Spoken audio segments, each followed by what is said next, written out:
I'm going to answer this question asked by someone from a philosophical chat.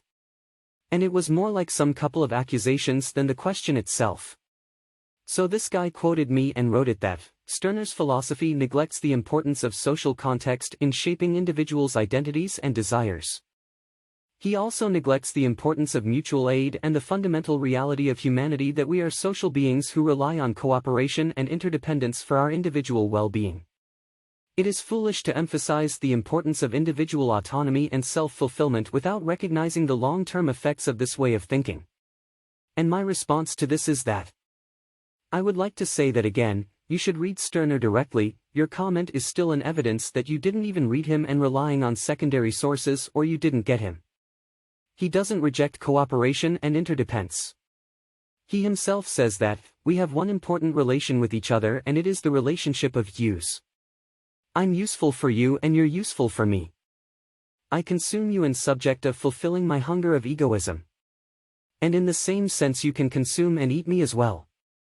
It clearly shows that he wasn't against the cooperation and interdependence on others for various things like survival. What he asked to base his affair on himself, without treating anything as sacred even if it is society or morality or anything is it. Because when you consider something as sacred, it becomes oppressive, just want you to use society as one of many tools. You're trapped in a religious way of thinking in such way that you can't even understand that what is society. Society is nothing but an abstract concept. What is there always individuals that chose to come together in subject of own well-being. Your religious mind can't understand that he even mentioned that role of history, world and social interactions in forming what he is, means identity. But what he disagreed with that, this isn't what that all I am. I'm more than that. I'm behind all of this, controlling all of this stuff as self or ego. Ego is former to the identity. He uses it as a tool. What Stirner advocates to use all of this as accordingly to what suits your self-interest to escape the oppression. It is more like a self-defense in my opinion. And that's why individual interests should be based upon his own self-interest rather than basing it on considering something higher than yourself. That's the religious way of thinking when you consider something higher than yourself. 1. Stirner does not reject cooperation or interdependence per se.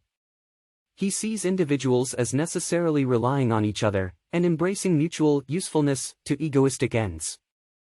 His opposition is to sacred or moral constraints on how we rely on each other. He advocates using others instrumentally as means to our ends. So some degree of cooperation is inevitable, but should be premised on egoism rather than duty. 2. Stirner does recognize that the individual self emerges socially and historically. Identity is shaped profoundly by the world we inhabit and our interactions with others. However, he sees the ego as the inner power that consumes and utilizes these outer, socially given aspects of the self. The ego is that nothingness that remains when we detach from all outer determination.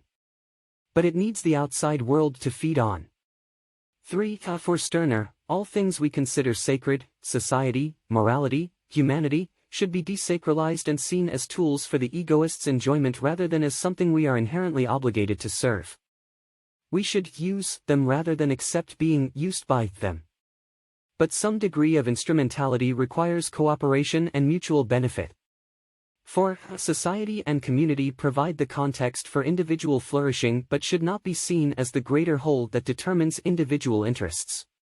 We do not fulfill a higher purpose by serving society's interests above our own. But egoists can utilize society and social bonds to suit themselves. Oh, I forgot to mention a very important point, which is that Stirner's thoughts are anti-philosophy and anti-ideology. He was heavily included into a mockery of these concepts. One more important point to add is you're not aware to Stirner. His ego or his I isn't absolute like the fictitious I. It is transitory I.